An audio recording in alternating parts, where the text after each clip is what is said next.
There it is. All right. So we're going to record. And as usual, if you know folks that have things going on tonight that are going to miss this meeting, they will catch it on the Facebook side and or on the email that I sent out after this. So we're going to get started. Just a couple of quick sort of housekeeping things. It's 155 days until our trip. It's getting real. Every minute that we get closer to this trip, and especially tonight, as I was looking through our itinerary and sort of making notes and walking through some of the things that we're going to do, I'm getting even more and more excited for this trip. So yay, 155 days, really our cutoff date for like the things, all the things that you really should be doing for this trip is 110 days. So keep that in mind. 110 days is like when your passport is due and when the roommates and everything are like really due. And if you notice you're on bus 2, but your mom's on bus 1 and you probably should be together, those things are due. So 110 days are that's the cutoff for this trip. And I know some of you have mentioned that you're interested in selling cookies during cookie season. That is actually, booths are going to be starting soon. And Lauren and Christina, I know some of you all are on the call who know a lot more about cookies than I generally do. So feel free to hop in anywhere if I kind of get things wrong here. But we are going to have, I put in a preseason order for cookies for the travel troops. So if you do want to sell, most of you have already let me know that you want to sell, and that's great. If you haven't let me know where the closest Walmart is to you and what days you prefer, just drop me an email and let me know, because I'm going to be choosing those booths soon. So I know I'm definitely going to probably get Camillus Walmart and Destiny, even though that's not a Walmart, and Vestal Walmart. Although somebody told me that one of like Johnson City Walmart is, there's Johnson City and Vestal, and one is like kind of sketchy and one's not. I think someone said. So just let me know which one you prefer. I have no idea because I live in Syracuse, obviously. And I'll try to get the booths. Like I said, I put preseason orders in for cookies. If you're going to be selling at booths for the cookies, I'm keeping track behind the scenes of who sells what. And so when it's time to give credit and to send money to EF Tours, I'll know who gets what in the end. So I'm going to be keeping track of all that behind the scenes. I am going to be sending out a Japan Travel Troop digital cookie link on February 26th, because the digital links for the troops open on February 27th. So I don't want to send it now and have people be like, why isn't it working and all that jazz. So I'm just going to wait till the end of February to send that out. And then that money will go into the troop, the travel troop pot, because we can't really see who sells what and like who they're connected to. So like if my Aunt Sally buys 10 boxes of cookies, I can see that as Aunt Sally, but I don't know who to connect Aunt Sally to necessarily with that system. So that money will go towards tipping. So we will be tipping on this trip. And so that's an additional cost that is usually between $10 and $12 a day. So just keep that in mind. It could be about $100, $120 or so for your trip. And I usually collect that before the trip starts. And those are tips for the tour guide who's going to be with us the entire time. It's tips for any bus drivers that we might encounter. We definitely will encounter bus drivers because we're not taking the bullet train the whole way. So for our bus driver, for any like ferry people or I don't know, bullet train drivers, who knows? So there's a whole list of people that we will tip out. And if we get money through that digital cookie link, that's going to drop the cost of tips for everybody as we go along. So feel free to share that out. And then gosh, when does cookie season end? April? Like early mid-May. Someone's laughing hysterically in the background. May-ish is when you'll see that credit to the EF account. And if you've already paid off your EF account, and you're like, but wait a minute, I'm going to get cookie money back. Yeah, there you go. If you have already paid into it, you'll get a check back from EF Tours for like the balance of whatever you paid. Because I can't just give you cash money, as it doesn't, like Girl Scouts doesn't work like that. So I'm not going to be handing you cash and be like, here it is for your trip. I'm going to be sending that money to EF as part of the experience and the adventure that your girl has earned through selling cookies. And then EF is going to send you a big old check back to you, and you can use that for whatever you like. Okay. So nope, not tips for hotels. Typically we don't tip hotels. We typically tip people. But that would be like a transfer. So if we get a transfer from the airport to the hotel, if it's like a van driver or someone who's not our bus driver, we would tip that person. And EF Tours has a nice worksheet that will tell us like how much a transfer driver from the airport would get. And, you know, we'll just give that cash amount to them, and so forth. So that's that. How do we get money from our trip account sent to EF Tours? That is a great question. And I will talk with finance. Lauren probably will be helping me figure that one out. Typically, I don't know. I think there's probably some ACH scenario that we can look into to get money from the troop account sent to EF Tours, but I'm gonna have to think about that one a little bit more offline and get back to you. So I'll write down, Allison, that you're looking for that answer. It's possible and it's going to happen. I just don't know how to do it yet. So, all right. Any other questions I'm missing in the chat? Bus assignments. Bus assignments. So do you, if you go into your account and you go just into your little bit of yourself that's like, I'm Liz and I do the things. Do you see a bus assignment in there at all or no? Does anyone see a bus assignment? I will send bus assignments, so at least you'll know who's on what bus. That question was from Haley and Cheyenne and Joanne. Okay, got it. Yeah, I'll send out the I will send out the spreadsheet to everyone. I think I was going to do it last time, but there were some changes and then there were some add-ons and dropouts and things like that. So it's relatively current right now. So when I send the link to this meeting, the YouTube link, I will also send out the spreadsheet that has everybody's bus assignments on it. So you can, yeah, so Elliot, that's a great question. At the end of this meeting, we're going to be talking about future meetings and the topics of those meetings. And as we get a little bit closer to our trip, probably the May, June meetings, we're going to be talking about money and how to deal with money. Japan, from what I've read and seen so far, is moving to a pretty cashless scenario. We aren't really going anywhere that's like very super rural, or that won't have places that take a credit card or Apple Pay even, things like that. So it's doubtful that we'll be having to carry a ton of cash with us. And we'll talk about credit cards and how to get credit cards and what credit cards to use as we get a little bit closer. But probably you're not going to want to carry a ton of cash. I know that Bank of America, I can actually order yen ahead of time and get the yen like delivered to the bank branch that's closest to me, and I can just pick it up. But there is a fee along with that. And I know that when we get to Japan, there'll be opportunities for us to use ATMs.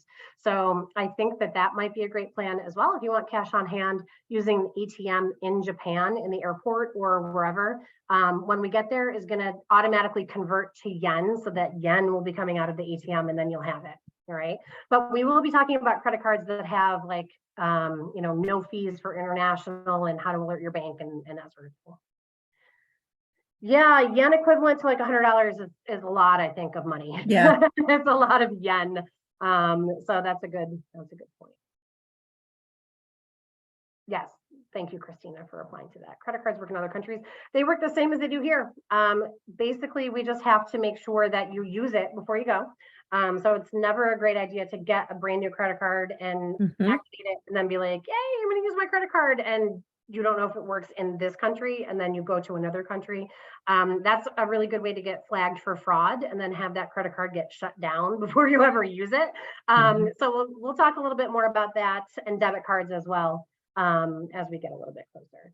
Yep, debit cards, they definitely work. I actually made that mistake when I went to Paris. I didn't bring a debit card and I needed cash, and my credit card wasn't like, I don't know how to do it advance through a credit card. I have no idea because I have never done that before. I don't even think you can. So I did not have any way to get cash monies when I was in Paris, and I was just like, I have €7 left. I don't know what I'm supposed to be doing here. So that was problematic, but you know what? We live and learn, and we're going to be in a big group. So what I ended up doing was I was talking with people who actually were smart enough to bring debit cards. And I was like, hey, buddy, if I Venmo you, you know, $50, can I get you to take out €50 or whatever from the ATM? And we'll just do it that way and all that jazz. So yeah. There typically is an age restriction for using debit cards, credit cards, that sort of thing. Not in, I don't think in Japan there is, but here in America, in order to apply for that sort of thing, there would be. That's just something that you'll have to work with your bank or your lender to figure out, if that's a good option for you and your family. But I do have options, and I don't want to spend too much time on that this evening because that's part of another future upcoming meeting that we're going to spend lots of time on. So I will make sure to download this chat though, so that I can answer all those questions when we do get to the money meeting eventually. So there you go. As usual, I know I'm a broken record, but if you have not applied to get your passport yet, if you don't have a passport, make sure you start that process now. It is 155 days till we go. Passports can take up to 12 weeks to process, depending on how many people are trying to get passports and if you're renewing or if you're getting a new one, that sort of thing. So do it now, do it now, do it now. If you have your passport, go into your profile in EF Tours and please enter the number. Your name has to be exactly the same on your passport and in EF Tours. Remember that. So my name is Elizabeth K. Schmidt. My passport says Elizabeth K. Schmidt. In EF Tours, my name is Elizabeth K. Schmidt. It all has to match because that's how they're making your airline ticket. And the airline is going to check your passport to make sure it's the right name on the ticket as it is in your passport. So there you go. All right. Debit card, yes. So Christina's just going to continue to answer questions here in the chat regarding debit cards and stuff like that. But we will, like I said, download the chat and we'll get all of those questions answered as we go. So passports. Yes. Am I forgetting anything? I don't think I am. Sue or Lauren, Christina. Or anyone out there, if you have questions, like I said, throw them in the chat because I know Christina. Yeah, I think I'm trying not to be off mute because you'll hear the AHL skills competition in the background, but I will chime in and I don't think you're forgetting anything. Good. Thank you. All right, very good. So as I mentioned in my email and on Facebook earlier, if you saw those, happen to see those, I wanted to talk with you a little bit about parts of our itinerary that, as you guys know, or you may not know, in addition to doing travel with the council, I run all of our camp properties and all of the outdoor stuff that we do. So I love being outside. I love hiking, visiting new places, seeing animals. I worked at the zoo in Syracuse for 10 years. So I have a place in my heart for animals and biodiversity and saving the environment and all that green stuff. And I guess I didn't really think about it, but when I was thinking about going to Japan, I was thinking more of like, we're going to Tokyo and we're going to go to the, electric town and have hot pot and sushi and all that sort of thing. But I wasn't really thinking of Japan as like a hotbed of environmental and like biodiversity and eco-minded and all of that sort of thing. But if you think about it, they're an island nation with very limited space. And Tokyo is the most populated city in the world, I believe. So there's a lot of people and there's not a lot of resources if you really think about it. So Japan has some really great ways that they are working within the environment to try to tackle current environmental issues like space and biodiversity and plastics and water, farming, all that sort of thing. But also their relationship with nature spans over thousands and thousands of years. So it was kind of a neat rabbit hole that I went into looking into some of these things about Japanese culture and nature. Oh, laundry. Ellie, yes, we're going to talk about packing and laundry and all of those things, I think, during the June meeting. And Ellie actually had a good question. So before I get into this, I'm going to sort of say it out loud. The question was, are we allowed to check bags? And I'm going to emphatically say, no, we are not allowed to check bags. It's going to get lost. I guarantee you somebody's bag is going to get lost. I would like put money on it, honestly. So no, we're going to not check bags. Because what's going to happen is you're going to check a bag You're going to put stuff in there that you really want. It's going to get lost. And then you're going to be in Japan without a bag, without the things you really want. And that's all you're going to be thinking about. Where's my bag? Am I ever going to see my bag again? How do I get my bag? What if we're in Osaka and my bag gets into Tokyo? How do we get it? We can't. So you're going to have to wait. It's going to head back to Syracuse. All of those things. You don't want to go down the whole, like, where is my bag rabbit hole. I promise you, we don't want to do that. So what you can do, however, is check your bags on the way home. I'm a big proponent of that.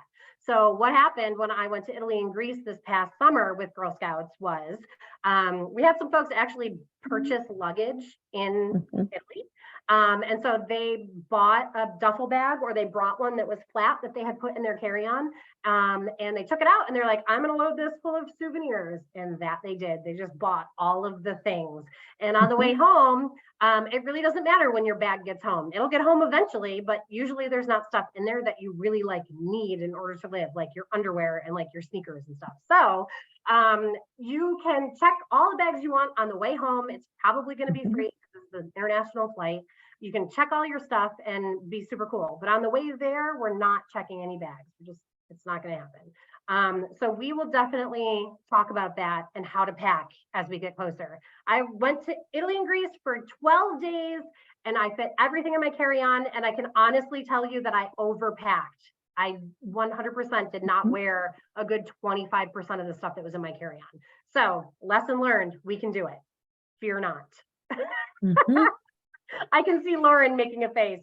It's possible, it's doable. The other thing to think about in your brain, though, is it's going to be really hot. It's going to be hot.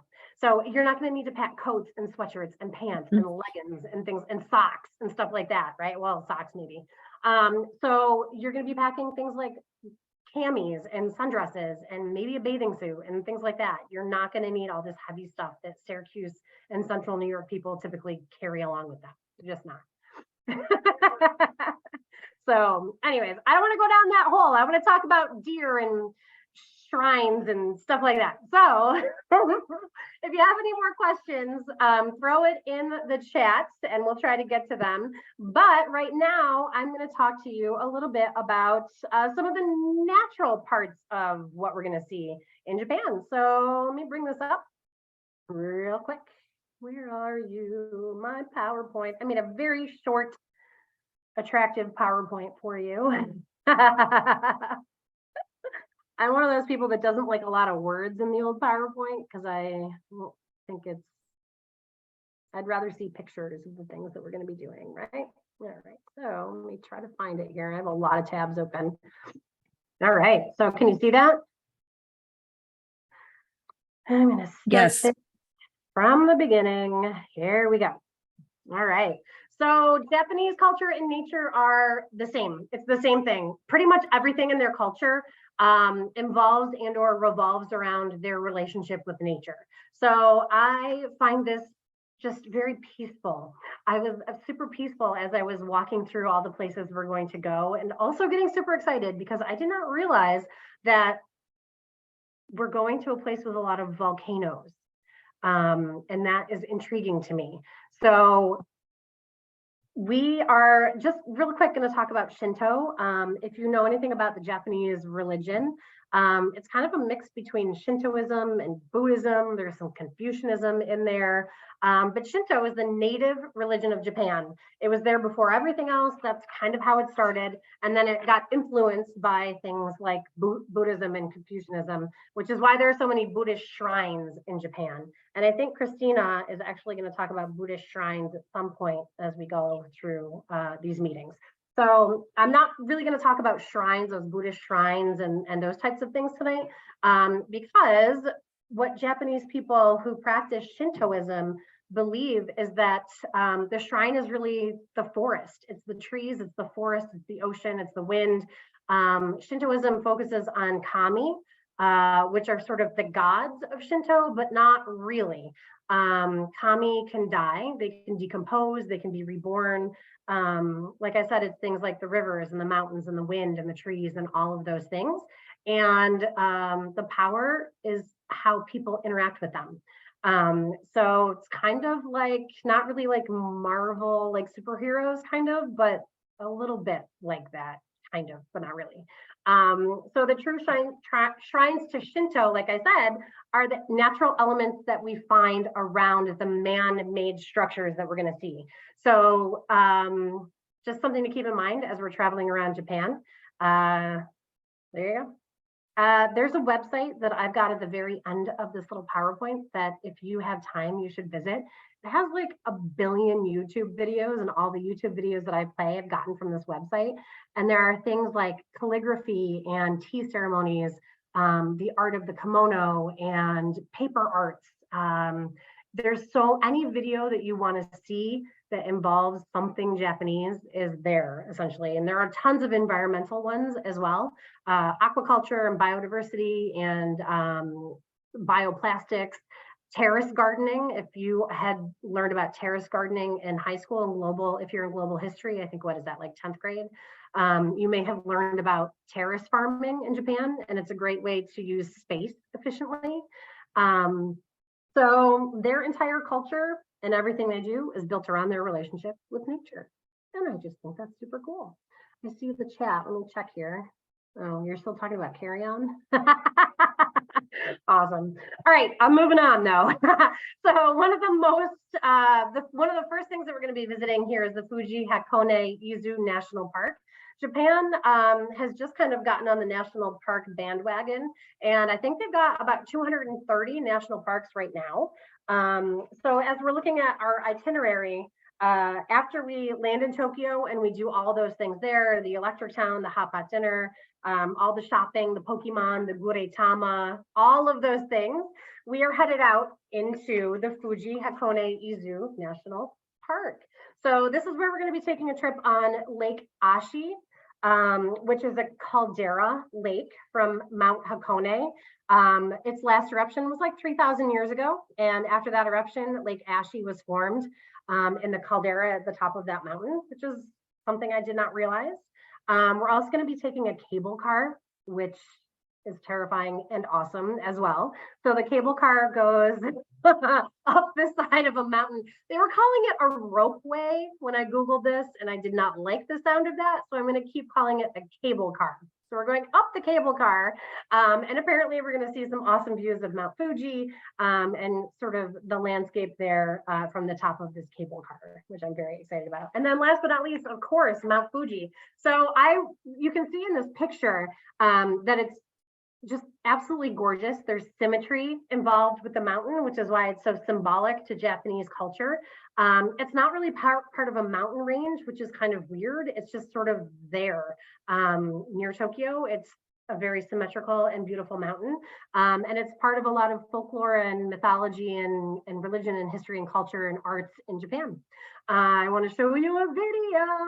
So I'm going to play that right now. If I can. And I'm going to share the sound with you. Uh-oh. Oh, it's not a safe link. They are safe links, though.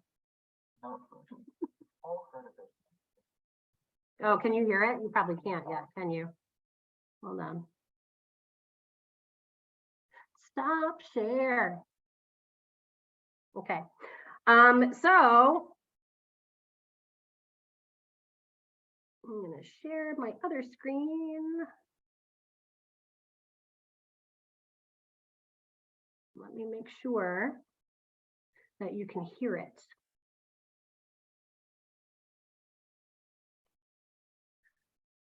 Oh, share sound. All right. 776 meters high, just 100 kilometers west of Tokyo. Arguably one of the most famous mountains in the world, Mount Fuji sees close to 300,000 annual climbers each year in just the 2 months of July and August. So why? Why is Mount Fuji so well known, so visited, and so beloved by the world, and especially Japan? Well, Mount Fuji has been regarded as sacred since ancient times, not necessarily because of any particular events that happened here, but simply because of the mountain itself. Mount Fuji is not part of any mountain range, and it stands alone with its perfectly symmetrical shape of a cone. Even today, if conditions are clear, one can see Mount Fuji from Tokyo, towering above everything else in sight. In the 6th century, Buddhism was introduced to Japan from China. Many Buddhists view mountain climbing as a metaphor for the spiritual ascent to enlightenment. So naturally, the tallest mountain in Japan would hold a great amount of importance to its practitioners. Later on, in the 6th century, Shinto, the current largest religion in Japan, also emerged. Mountains have always been seen as sacred places in ancient Japan, and the beliefs and rituals related to this are called Sangaku Shinko, meaning mountain creed. In Shinto, natural features like trees, lakes, and mountains are dwelling places for spirits called kami, who have influence over human affairs and respond to human prayer and ritual. There are close to 100,000 Shinto shrines across Japan built to honor these kami, and the kami of Mount Fuji, Princess Konohana Sakuya, has over 1,000 shrines dedicated to her across Japan, with the main Seigen shrines being on Mount Fuji. The cherry blossom, or sakura, is also the symbol of this kami, and now this flower is one of the most recognizable symbols of Japan itself. Shinto and Buddhism are currently the two largest religions in Japan, and many other beliefs in Japan also revere mountains as sacred, especially the largest mountain, Mount Fuji. However, because the mountain has been around for almost 100,000 years, we don't know what people thought of the mountain so long ago. But from what we do know, it seems that a monk by the name of Enno Gyoja was the first to summit the mountain in the year 633. For centuries, people would summit the mountain, but this number was always extremely small and was mainly done as religious pilgrimages.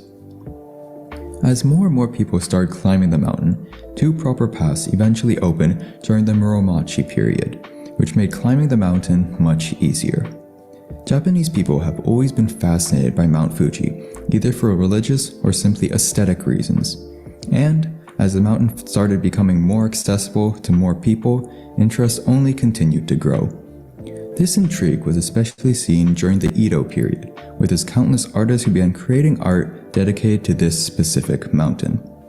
One of the most famous examples is Katsushika Hokusai, who made 36 different pieces of art dedicated to showing Mount Fuji from different angles, with his most famous work being the Great Wave of Kanagawa. Mount Fuji is right here. And even for those who do not practice these religions, beliefs, or appreciations for art, Mount Fuji has had such a large impact on those who did that it reached a point where Mount Fuji has simply become an inescapable part of Japanese culture. Again, I must emphasize just how important it is to note that on clear days, Mount Fuji is visible from places as far away as Tokyo, the most populous city in the world. Mount Fuji holds great importance to many people for various religious and spiritual reasons. But the biggest reason why Mount Fuji is still so important to Japan today is because it has dominated the view of millions of Japanese for centuries. Nothing comes close to the sheer magnitude and natural symmetry of Mount Fuji. And as the religious and cultural importance of this mountain grew, it eventually became an integral part of the Japanese national identity. The religious importance of Mount Fuji, especially to Shinto and Buddhism, cannot be understated, nor can its artistic importance. But the biggest reason why Mount Fuji is so important to Japan is because these factors combine to make Mount Fuji an inescapable part of Japanese life. Mount Fuji's value is not something tangible, it is just something that continued becoming increasingly more important to more and more Japanese people. This continued for centuries to the point where it has undoubtedly become a fundamental part of the Japanese national identity. This fact has been true for Japan centuries ago, and combined with its still large religious and cultural importance is why Mount Fuji will continue to remain the definitive national symbol of Japan. That's it, Mount Fuji. I can't wait to see it. So this Mountain Fuji, I'm going to stop my share here and go back to my little PowerPoint situation here. Whenever I think of Japan, that's what I think of. I think of Mount Fuji. He's right. And it's not just for Japanese folk and the culture, but I think for the rest of the world as well. When you think of Japan, cherry blossoms, Mount Fuji, Those are the types of things that come into your mind. So let me get back to my little PowerPoint situation here, because in addition to Mount Fuji, we are going to see, let me do this and escape because I can't see it. There you are.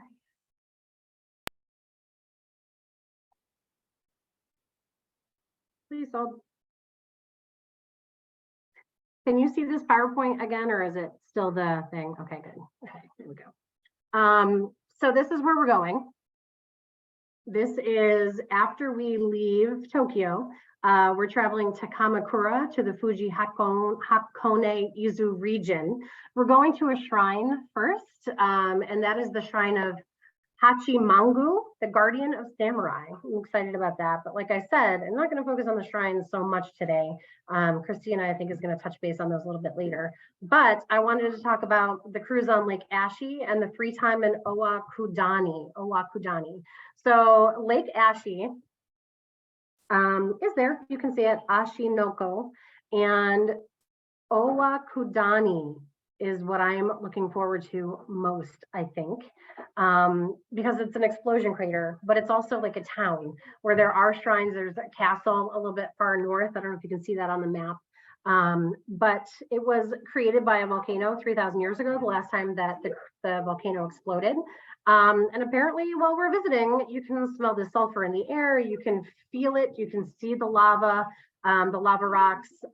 There's a geo museum. And I always say, in like my second life, I would have studied geology in college. I love rocks.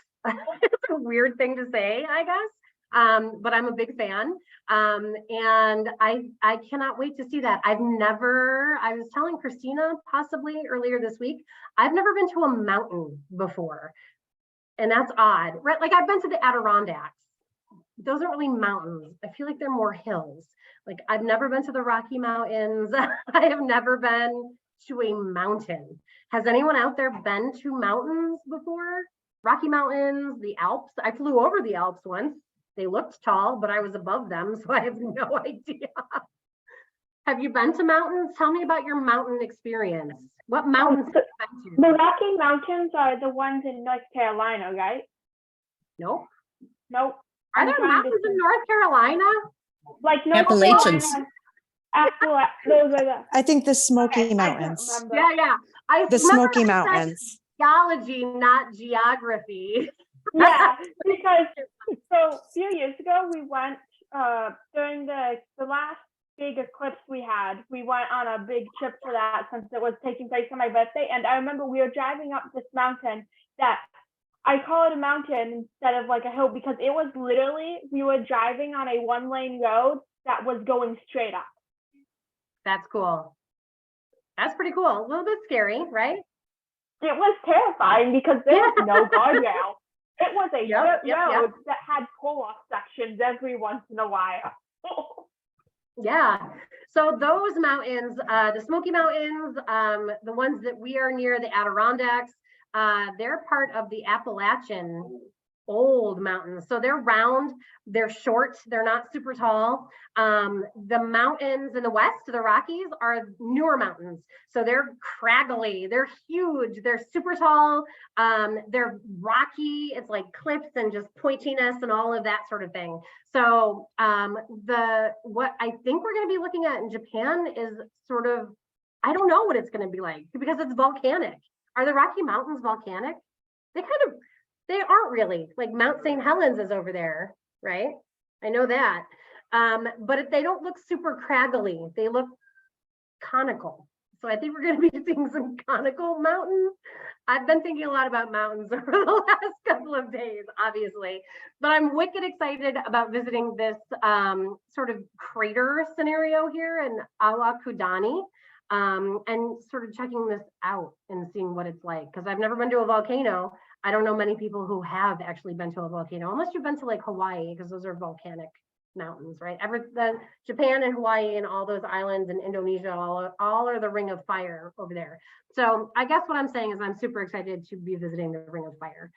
Also, I know we talked about the black eggs at another meeting. This is where they are. This is the source of the black eggs. They cook them by geothermal heat and chemical reactions, and we can purchase them. Look at it says there, but does it say it? Source of black eggs. Something else I read said that you can buy them here, and we are definitely all eating these black eggs. Yes, let's do it. It's going to be delicious and weird, but we're eating them. It says you're going to extend your life by 7 years. It's good stuff, right? I know it. So anyways, I'm really looking forward to this cruise, this whole situation with the volcano and all that stuff, because I've never done anything like this before and I'm excited. Is anyone else excited? Oh, Mount Etna, that's a thing. That's definitely a volcano. Nice. Yeah, Rocky Mountains are not volcanic. Thank you, Deb. Anyone else have anything that they are looking forward to in this area? Have you thought at all about this specific part of our trip yet? I always do so much talking on these videos. I want to hear from you all. This is your trip. You're just taking me along with you.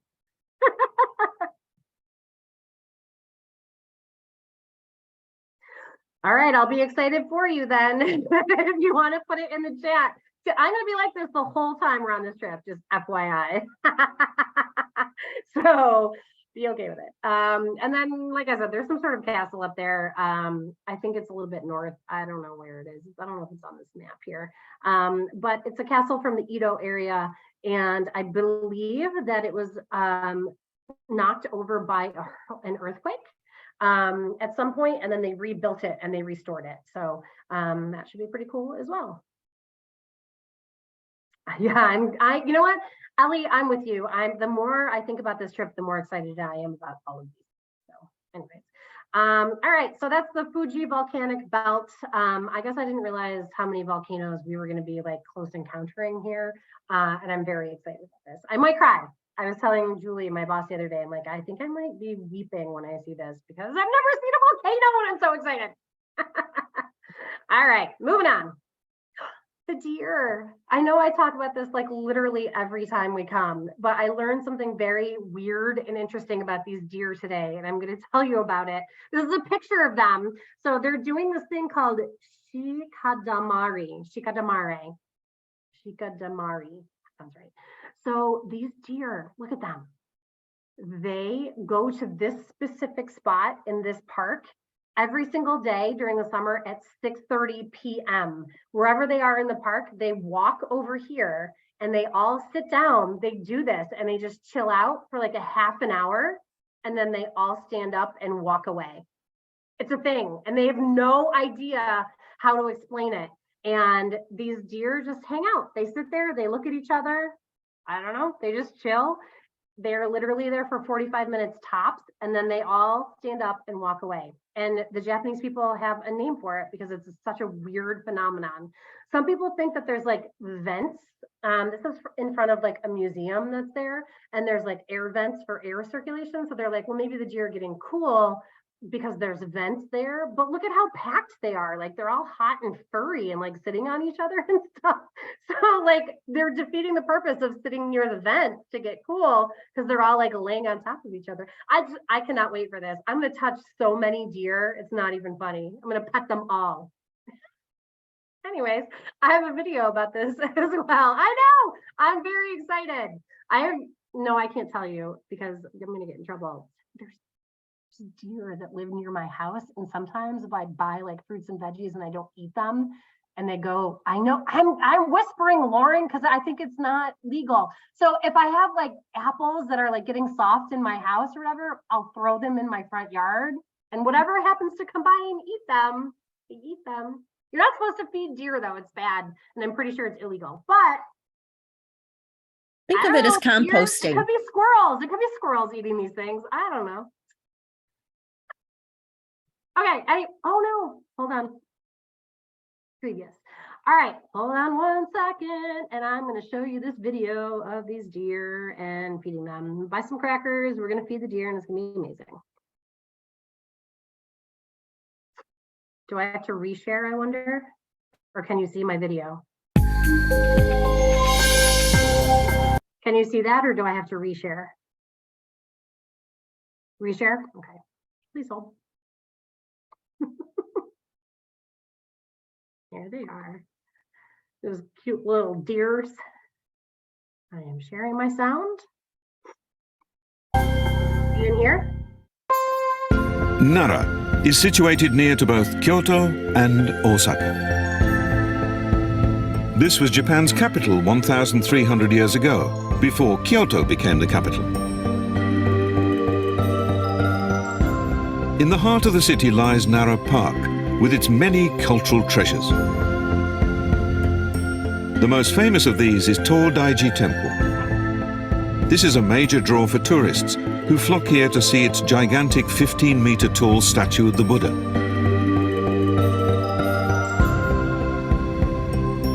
The other focal point of the park is Kasuga Taisha Shrine. It's notable for its lanterns, 2,000 made of stone and 1,000 of bronze, offerings made over the centuries by believers all over Japan.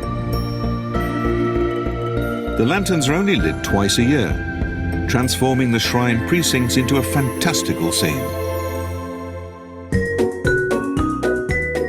As well as the historic monuments and museums, Nara Park is famed for its deer.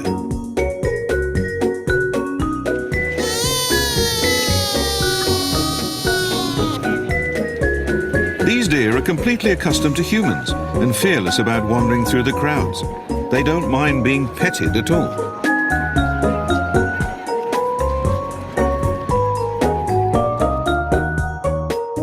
You can feed them with crackers made of rice bran and wheat flour sold in the park.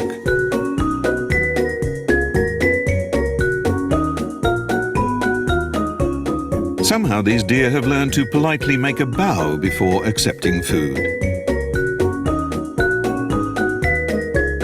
Currently about 1,200 deer live in the park. These are wild animals. They learn to coexist with people by themselves. No one trained them to behave like this. This is a rare phenomenon, a large group of wild animals that happily occupies the same space as crowds of humans. They're so cute. People get off the train, walk up to the park, and suddenly see all these deer. They're always amazed. Surrounded by mountains and forests, Nara has always provided a welcoming habitat for these animals.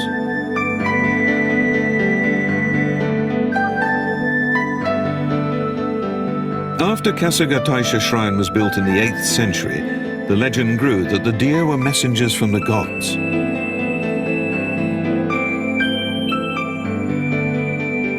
This was the start of the unique relationship between these deer and the people of Nara. Deer like to eat grass as well as leaves and berries, so they keep the park trimmed with little need for human care.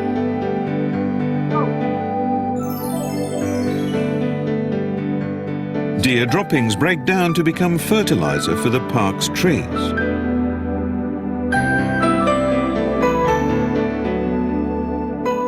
The deer are integral to the cycle of nature sustaining this environment. Professor Nakazawa Shizuo of Nara University of Education has been studying the ecology of Nara Park's deer for many years. He believes that if the deer are to continue to thrive here, we humans must also understand this unique environment. When I watch children on school trips enjoying petting the deer, I wondered if they ever thought about why these animals don't run away. Everywhere else, deer flee when humans approach. And why are there so many deer in Nara? Surely it's the result of a combination of this place's unique natural environment and the supportive behavior of people over the centuries. I think it's important for everyone to understand this process so we can keep it working. The Nara local government promotes educational programs to tell people about the types of things deer eat and how to protect their environment. For well over a millennium, deer have lived here in close harmony with humans. It's a remarkable legacy that NARA is determined to protect.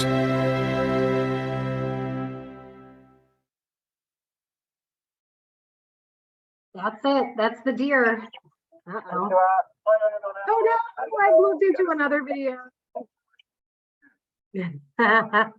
It's a guy feeding crackers to the deer. So yes, it is definitely illegal to feed deer here in New York State. So don't go out in your front yard and feed the deer. But why? Why is it illegal to feed deer here in New York? Anyone know? Alex, why is it? Doesn't it have to do with animals becoming dependent on humans for food and no longer going to look for it themselves? Yep, 100%.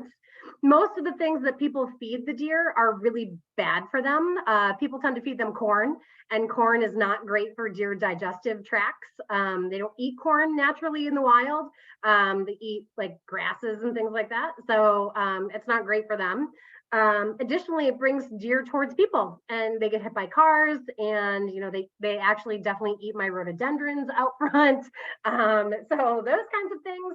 And then at least here in New York State, we have a problem with Lyme disease. So there are ticks that are deer-borne, and the deer, as they're in proximity to people here in New York, that's how folks can get Lyme disease. So I doubt that any of those things are a factor in NARA, simply because the Japanese people live in harmony with them. There's probably not a lot of cars in NARA. The NARA deer have been there for centuries, and people have learned to live with them instead of sort of conflicting with them as we do here in New York. So anyways, I'm excited because like I said, deer are kind of controversial around here. You either love them or you really don't like them. So I'm excited to pet them. Did you see the one part where the deer was bowing to the person before the person gave him the cracker? If I don't find a bowing deer when I go over there, I don't even know. I'm gonna leave. I'm just gonna peace out. Yeah, the ducks. That's why ducks, if you ever go to Webster Pond here in Syracuse, or there's duck ponds around, you should never feed them bread or baked goods because it really disrupts their like inner gut system, and they get really sick from it. They actually get this thing called angel wing, and if their wings are like poking up, if their feathers are all like weird and poking up, that's because they've eaten too much bread. So exactly. You guys know a lot about this, I'm sure. So yep, exactly. All of those things that you've said. Yeah, I've always wanted to pet deer as well, Ellie, and this is going to be, or Elliot, this is going to be our chance to do it. So very excited. All right. So I also want to see them gather in that one place at that weird time, but I don't think that's going to be possible because I think we're going to be gone by then. So anyways. All right, back to my PowerPoint. I've only got a couple of more slides left, which is great because it's 7:49. So where am I at here? I am screen sharing. You can kind of see my screen, right? Let's go down. Oh, bamboo forest. So the next thing that I was interested in checking out is the bamboo forest. So this is a thing that's actually become like popular lately, forest bath. Have you heard of the forest bath? It's basically hiking, essentially. So you can read this for yourself if you want to. So it's basically going out into the woods, hiking around, being around nature, being near nature, and just absorbing it. Not wearing ear pods. I know a lot of folks when they run outside or if they like to hike and kind of move around, you wear your, ear pods? AirPods, whatever, headphones. And so this is not that. This is going out into nature and being mindful and listening to everything that's around you and just sort of washing yourself in the forest. So this is a place that we're going to be visiting, Arashiyama Bamboo Forest. And we are going to be bathing in the bamboo as we're there. Does anybody know what bamboo is? What is bamboo? Christopher, my husband, is like, I'm on Jeopardy over here and he's like answering all my questions. What is it? Anyone? It's a grass. That's exactly right, Sky. So you can see in this picture, bamboo is huge, and it looks like I keep calling it a forest, and you associate forest with trees. It's not. It's grass, essentially. It's a very quick growing grass, and it's used for furniture and for housing and for wood flooring. It's used for all sorts of things, and the reason it's used for those types of things is because Ellie, is because it's fast growing, and so it's really sustainable. So that's why you see a lot of things made out of bamboo nowadays. Well, now I can't stop thinking about it being used for torture, Ellie. Are you going to elaborate on that? Are we talking about like bamboo under fingernails and that sort of thing? It's okay. It just derails me because now that's all I can think about. But are you like bamboo under your fingernails? That's what I think about. Is that what you guys are thinking about as well? Or is that just me? Is that a weird thing? No idea. Anyways, concerning. All right, we may have to look more into this, Ellie, unless you want to unmute yourself and tell us about it. Of course, in a Girl Scout PG appropriate way. Right, so I'm very excited to see this on the itinerary, as Christina is as well. I just think it's going to be super cool. Bamboo, oh, bamboo, what eats bamboo? What animals eat bamboo? Anyone know? Something near and dear to my heart. Red pandas, yes, my red panda and panda friends eat bamboo. It's really, really, so have you ever heard like the joke that like pandas should just go extinct? Like why are they even in zoos? Like what is wrong with these stupid bears? It's true, bamboo is like nutritionally horrible for you. You have to eat so much bamboo, or bears have to eat so much bamboo that they literally, that's their entire lives. They have to eat so much of it, and it's like really indigestible, and there's no nutrients in it. And like, why do they eat it? It's bad for them, but that's the only thing they eat. So there you go. So giant pandas, the black and white ones, but also red pandas eat it as well. And this is actually a reason why both of these animals are endangered in the wild. Bamboo, although it is a renewable resource, bamboo forests like this are being cut down so that folks can farm. So they're sort of taking away that habitat. And since that's the only thing these idiot animals eat, it can be a little bit rough on them. So anyways, anything else about the bamboo forest while we're here? They really are. Yeah, they're cute, but man, they definitely would have gone extinct years ago. I absolutely agree with that. Red pandas, not so much. Red pandas are awesome, but the giant black and white, like big pandas, bad. Go ahead, Alex. We was talking about, and basically it's a form of torture where the bamboo goes through the victim's body. Really? Yeah, that's what came up. How about if you're into that, Google it later. Then you can learn all about bamboo and its effects on the human body when used as a torture device. All right. Anything else about this bamboo forest before we move on to our next thing? It's almost, I think, our last thing here that I wanted to talk about. So did you see this? This was in the picture of, or in the little video that we saw of Mount Fuji. So this is not near Mount Fuji. This is actually in I want to pronounce this like the Spanish way, but I don't think so. Miyajima. I'm going to go with. So we are actually on our itinerary when we go to Hiroshima. We're going to travel to Hiroshima and the Peace Park Museum. And then we're going to take a ferry to this island, the Miyajima Island. And here is where this shrine is. It's called Torii, I believe. The big red gateways are called Torii. And this is one of the most famous places in Japan. Everyone knows about it. People take pictures with it. It's out in the ocean. It's made of cedar. When the tide comes in, it looks like it's floating out in the ocean, and it's very cool, very scenic. It's been there since the 6th century, which is mind-boggling, especially since it's in the water, and water is a pretty destructive force. So it's kind of a feat of human engineering, I think, that it's still standing in its original form. So this is what we're going to be seeing on this little island of Miyajima. And I believe there's also a gorgeous little park there that we're going to be visiting. And I'm really hoping, fingers crossed, that we're going to be able to do some swimming here. So I would like to swim on this trip. I don't know if that's like on anyone else's like bucket list of going to places, but I feel like everywhere we go, we should swim. And like, if we're swimming in the Japanese Sea, or like, I don't know, what ocean is near Japan? I'm the worst. How cool would it be? I don't know. If we could swim like in Japan on a beach. I just think that's kind of a neat thing. So fingers Pacific. crossed. Well, yeah, the Pacific. Definitely the Pacific, but I feel like the Sea of Tonkin and like the Japanese Sea, like there's other seas and such around here. So, Gulf of Tonkin. So this is just a little tiny island we're going to take a ferry over to, and apparently it has gorgeous beaches and it has this torii archway, and it's just wonderful. So, anyways, this is just a little exploration into some of the natural things that we're going to be seeing on this trip. If you're interested in any of the things that we learned about tonight, the volcanoes, the deer, obviously, this place, Miyajima, that we're going. Where else? There's one other place that was on here that I was like, I can't even believe we're going here. I think it was this place.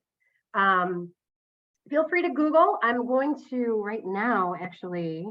Oh, I have one more video to show you in the time that we have left. Pacific. Yeah, Pacific. Yes, Pacific Ocean, definitely. But I'm not sure we're going to be on the Pacific. Like, I think it's a little bit south, more south, but not like in the Pacific Ocean, but like in gulfs and seas are on there too. So the last thing I wanted to show you, my son August is 7, and he's been begging me to bring him home a lucky cat. With the, I don't know if you've seen them before in like Chinese food restaurants. It's the cat, and it has the paw that goes like this sometimes, and it moves, and it's bad luck if you touch the paw. So these originated in Japan, which I didn't realize because I've only ever seen them in Chinese food restaurants. And I want to show you just really quickly a little video of the lucky cat. There's a story behind it. And this actually, some people consider them to be a kami in the Shinto religion. So cats are their own gods. And cats are, revered in Japanese culture. I always kind of laugh because my cat definitely has stolen my spot on my chair and is kind of a jerk to me. So I'm hoping he's not a kami god, because that would be sad for me because he's a jerk. Anyways, I'm gonna go ahead and see if I can click on this and get it to play. I'm gonna stop share though, quick. Any other questions or anything? And put them in the chat. If anyone has any idea about the time situation, I was talking with somebody about this a couple of weeks ago. I have no idea what's going to happen with the international dateline. We're going over it, and are we behind? Are we ahead? I have no clue. Time is going to get all sorts of messed up. We're going to be on like different days. It's going to be wild and wacky. So try to wrap your brain. Oh, Ellie already knows. Ellie, you know all the things. Lose a day going there, gain a day going back. It's still going to blow my mind, and I'm not going to be able to like wrap my head around it. So keep that in mind too, that we're going over the international dateline, and it's going to be crazy. So, but wait, lucky cat, hold on 1 second here. Oh man, hold on. I need to escape out of my PowerPoint presentation so I can play you lucky cat. All right. Last one, and then we're going to talk about, it's 8 o'clock. That's okay. It's quick. I'm going to play this part of it real quick, and then we're going to talk about our next meetings, and then we're going to be done for the night. Okay. So give me 1 second here. Let me share the screen. Last video. We're going to end on lucky cat. Can you see it? You can. All right. Here we go, lucky cat.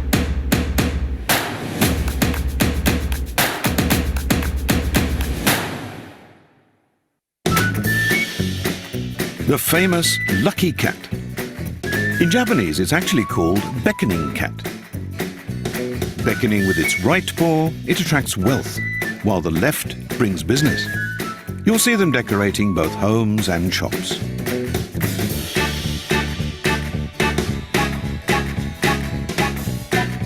The Japanese began keeping cats indoors in the 17th century, originally to hunt mice.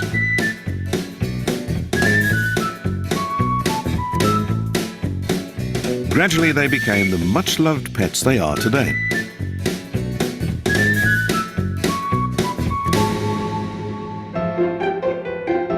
Go-Tokuji Temple in Tokyo has a corner stacked with hundreds of these dolls.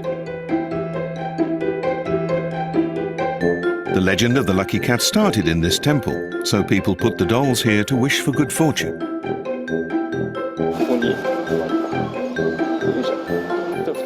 We're starting a company together and we prayed for it to be a success. So why is the lucky cat supposed to bring good luck? It's a story from about 400 years ago. A lord was passing the temple gate one day when he saw a white cat that seemed to be beckoning him with its right paw like this. Intrigued, the Lord followed the cat into the temple. Just at that moment, a flash of lightning struck the exact spot where he would have been. The story of how the cat saved his life spread, and people began visiting this temple hoping to be blessed with similar good luck.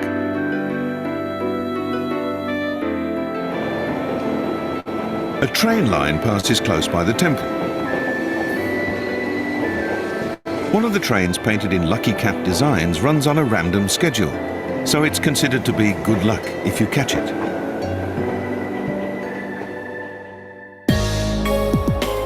The city of Seto in Aichi has always been a major ceramic center, and this is where most lucky cat dolls are made.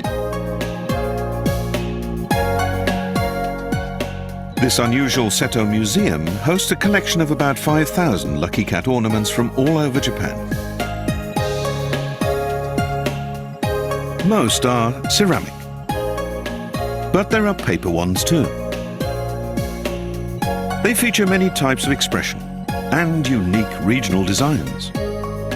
It's easy to see how deeply loved this lucky charm is by the Japanese. Seto holds a lucky cat festival every September.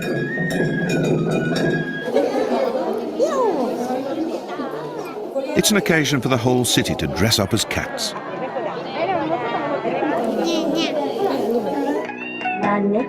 There are cat songs and cat dances, and everyone has a lot of fun.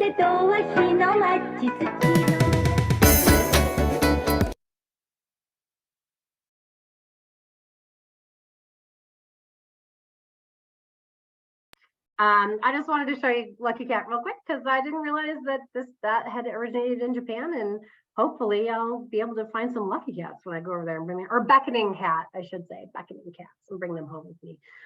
That's why I'll be purchasing a carry-on probably in Japan, so I can load it full of lucky cats and send them home to my 7-year-old. So there you go. So Lucky Cat.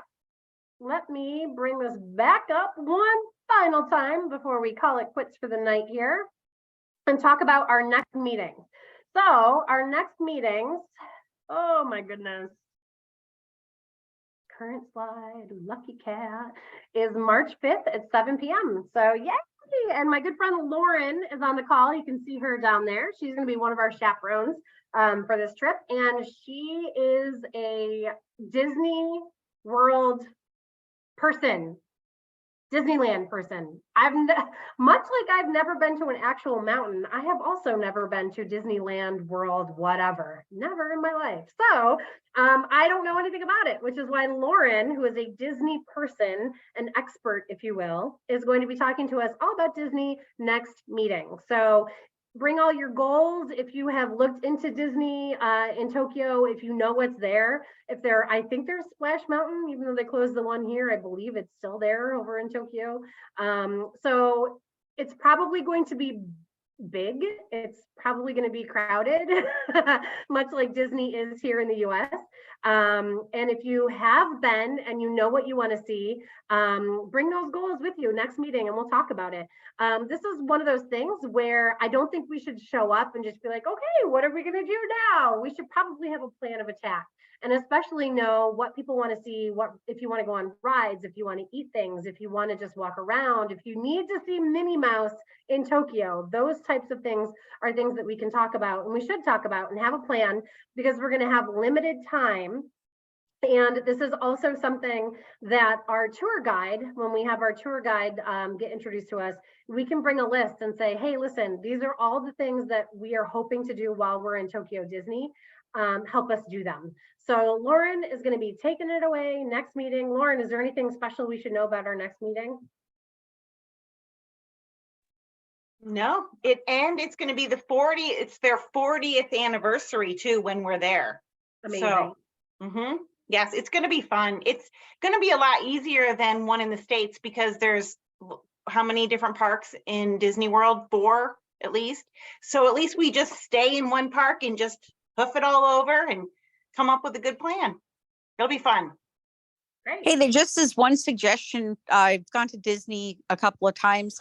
Might be a good idea to plan in advance that groups that you usually see, especially from other countries, when they're there, they all get matching shirts. Oh, Might yeah. be something that the group might want to look into, especially for the Disney Day. It might help a lot. Yeah, that's a good suggestion, Sharon. Even if we say like everybody pack a blue shirt and wear it on Right. Disney Day. Yeah, like the same color. That's a good suggestion. Very good. Anything else anyone wants to mention about Disney Day?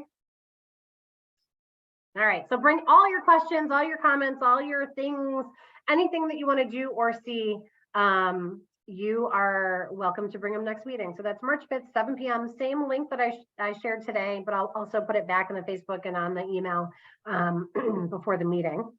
This is the website that I was talking about, webjapan.org.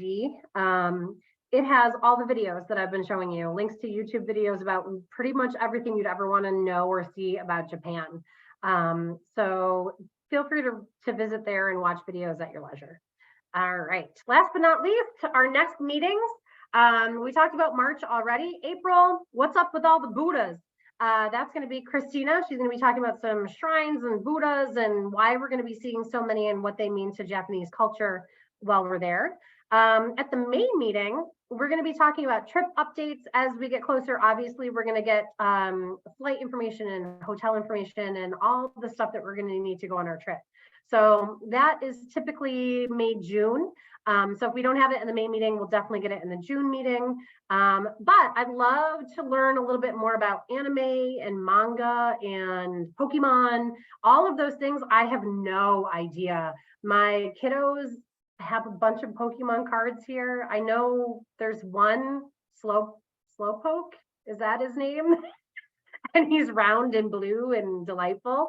But that's pretty much all I know. So if anyone knows a lot about this type of thing, about Japanese art and culture and all of the things, and you want to tell us about it at the main meeting, let me know. Alex, are you volunteering? I mean, I know a lot about anime in particular and Good. about like styles of anime and stuff. I'm sure. Oh, I see Ellie's unmuted themselves. What do you, I'm sure you I know. know a lot about anime and I know a lot about anime and I read a lot of manga and video games. Amazing. Yeah, I don't know as much about Japanese video games, but I know a lot about anime. I mainly know video games because Final Fantasy is my favorite final game franchise. It's funny that we're talking about this now because I have manga sitting right next to me. Perfect. All right. Great. So reach out to me and or I will reach out to you and hopefully we can get a conversation going about anime and manga and all of those things in May. We're also going to have an adults only meeting in May to talk about expectations for adults, what's going to happen on tour if you're an adult and if you're a chaperone, all of the things that an adult on this trip would need to know. So look for that invitation coming in May. And then June 2nd, we're going to be talking about the heavy stuff. Packing, what to pack in your carry-on, health and safety, money, credit cards, debit cards, all the things that we need to know logistically to have a great trip to Japan. And then July, in the beginning of July, we're going to have a mandatory meeting for everybody that's going right before our trip with any last minute updates, information that we need to know, questions, comments, concerns, all of the things. That's going to be our July meeting. And then July 10th, that's the day. 155 short days from today, we will be in Japan, and it's going to be amazing. Does anyone have any questions, comments, concerns, anything else they want to chat about? I see some things in the chat real quick here. Yeah, the cookie shirts. Yep, that could be a thing. Could definitely be a thing. Let's think about that. What color is the cookie shirt this year? Is it purple? My default guess is always purple. I don't know. Any other questions, comments, concerns? Yeah, we'll figure it out. We'll figure out a shirt situation. All right. Well, thanks for joining me. Like I said, I really enjoyed learning about some of the things that we're going to see specifically from the point of view of nature. So feel free to Google away and learn more about some of these places. And then next meeting, we're talking about Shinto shrines, Buddhist shrines, and all those types of things. So in the meantime, if you have any questions, comments, concerns, if there's anything that you want to touch on next meeting, shoot me an email, but I will certainly be in touch with you about cookie related things, the link to tonight's meeting, and the bus assignments, which I promised as well. So yes, we are flying out of Syracuse. Syracuse is our default airport. So we are flying out of Syracuse. I have no clue what plane flights to Japan are even going to be like. I can tell you that when we flew to Italy and Greece this past summer, our flight was decent. It left at like 12:30. So everyone had to get to the Syracuse airport by like 9, and it was fine. We had time to rest and relax and hang out and meet each other. We got on the plane, it was a red eye, and we arrived in Rome at 7:30 the next morning. So that's probably similar to what's going to happen on this trip as well. We are traveling into, did you say we're traveling into the past or the future? Future. Yes, we'll be traveling one day into the future on this trip. Yeah, so technically it's 156 days to our trip, but I don't know. I've got Mr. Peanut Gallery over here giving me facts and figures from the beanbag on my living room floor. So anyway, so I'll wrap it up with that. Thanks for joining me on this Sunday evening, and I'll see you next month. Feel free to email me or reach out if you have questions or concerns, or just say hi, and I'll see you next month. Bye, everybody. Stop sharing.